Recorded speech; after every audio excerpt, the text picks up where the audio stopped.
Bienvenidos al segundo capítulo de la historia del terror.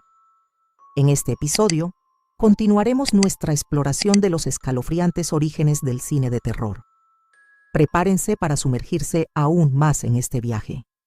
Sin nada más que decir, comencemos con este escalofriante capítulo.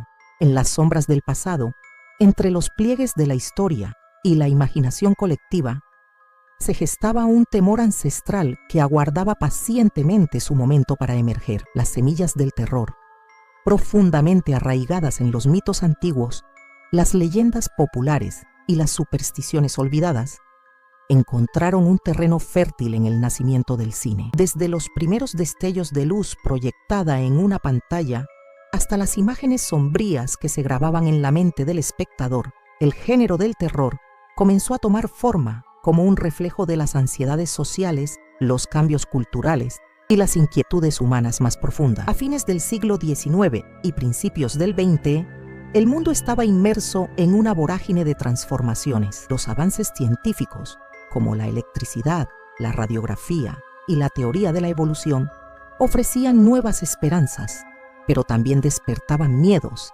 ¿Qué fronteras debía respetar la ciencia?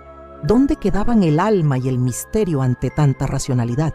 En medio de este torbellino de progreso y ansiedad, el cine, una nueva forma de expresión artística, surgía como un espejo de los temores y las esperanzas de la humanidad. Era extraño, entonces, que los primeros relatos de horror encontraran en el celuloide un espacio ideal para tomar vida. En la tierra de la ilustración y el romance, Francia, los primeros susurros del terror se materializaron en la pantalla plateada. La Mansión del Diablo, una creación del visionario Georges Méliès en 1896, abrió las puertas a un reino de sombras y espectros que cautivarían al mundo. Pero fue en las profundidades del Diablo en el convento, 1899, y en los rincones oscuros de La Casa Encantada, 1907, donde el terror encontró su voz, susurrando secretos prohibidos a aquellos lo bastante valientes para escuchar.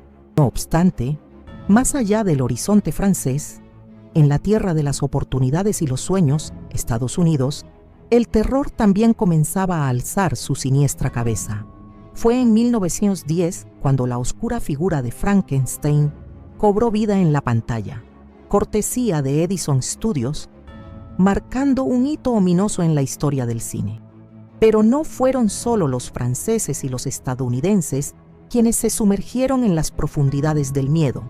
Desde las tierras de los antiguos faraones llegó una nueva visión del terror, envuelta en vendas y misterio. Los ojos de la momia, 1918, dirigida por Ernst Lubitsch, exploró los oscuros secretos del antiguo Egipto, añadiendo una capa de exotismo al tapiz del terror. Y así, en los albores del siglo XX, nacieron clásicos que resistirían el paso del tiempo.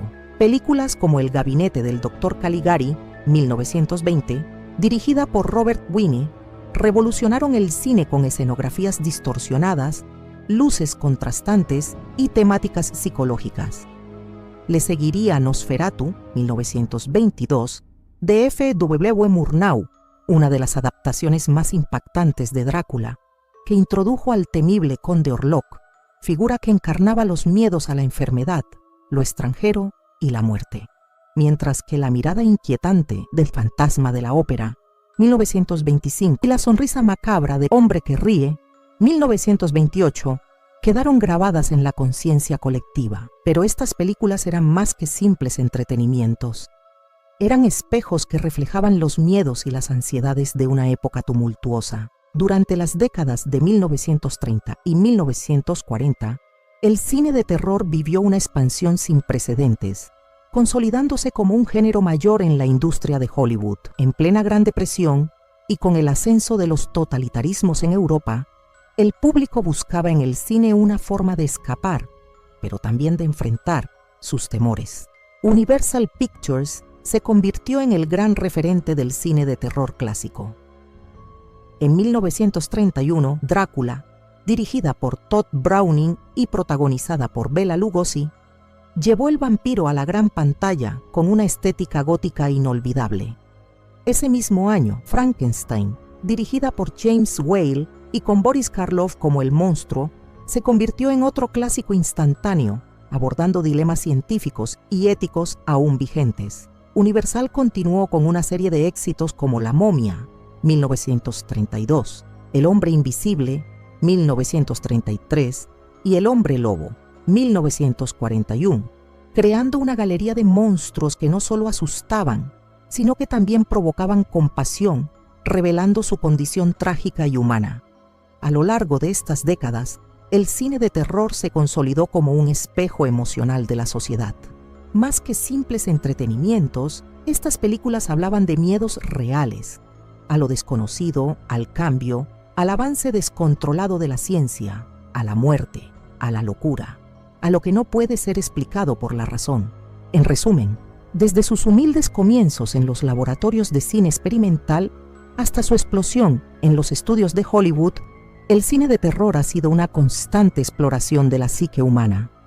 Ha dado voz y forma a los temores colectivos, permitiendo a las audiencias enfrentarse, de forma segura, a sus monstruos internos y externos. Y así, mientras las luces se apagan en la sala, el terror sigue vivo, recordándonos que incluso en la era de la razón, las sombras aún nos observan desde los rincones más oscuros del alma. Y así, con la proyección final de la era muda, el telón cae sobre el capítulo 2. Pero las sombras se mueven y los susurros persisten. ¿Qué horrores nos aguardan en el siguiente capítulo?